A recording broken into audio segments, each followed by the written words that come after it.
Hello and welcome to DIY with Ashley. In this video, I'll be showing you how to make a simple lined sequin skirt in 15 minutes. If you can sew a straight line, you can easily make this skirt. I made this skirt for Ava's first birthday party and I didn't film it, so I'll be making the same skirt in a doll version to show you step by step how I made the skirt. You can easily resize this skirt for an adult or a child. The supplies you'll need for this DIY are sequin fabric. You'll also need lining fabric, measuring tape, sewing pins, a rotary cutter, a cutting mat, a ruler, as well as 1/2 inch wide to 3/4 inch wide elastic, a sewing machine, and coordinating thread.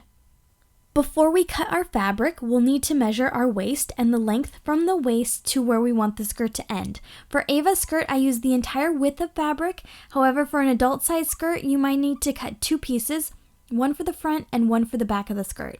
For the length, we'll only need to add 1 inch to the desired length measurement. For our next step, we'll need to cut or even up our fabric pieces. Remember, if you're making an adult size skirt, you'll need to cut 4 pieces for your skirt.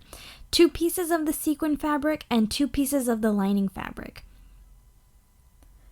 For a baby or a child size skirt, go ahead and take your single cut of sequin fabric and your single cut of lining fabric and pin them right sides together. You'll sew along the top and the bottom using a 1/2 inch seam allowance. If you're making an adult size skirt, you'll pin the sequin fabric right sides together at one side seam and sew the side seam together using a 1/2 inch seam allowance with a zigzag stitch. Repeat this process for the lining fabric, then pin the lining and the sequin fabric right sides together, sew along the top and the bottom using a 1/2 inch seam allowance. When you're done, you'll have a tube. Turn your tube right side out and flatten the fabric using your fingers. Start pinning the lining and the sequin fabrics together at the top of the skirt. Once you're finished pinning along the top of the skirt, sew 1 inch down from the top to create an elastic casing. Next, we'll need to cut the elastic. Cut your elastic 1 inch smaller than your waist measurement. After you've finished sewing your casing, you can begin feeding your elastic through using a safety pin on one end. Be sure to leave some of the elastic sticking out of each end.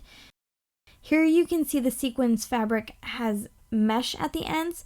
We're going to use that portion of the fabric to make our center back seam. If you're making the adult version, this step won't apply to you. Instead, you'll sew another seam using a zigzag stitch and a 1/2 inch seam allowance. You can finish off your seams using a serger or pinking shears. I really hope you liked this video tutorial. If you did, be sure to give this video a thumbs up and don't forget to subscribe to my channel for more tutorials. Thanks for watching and I'll see you all next time.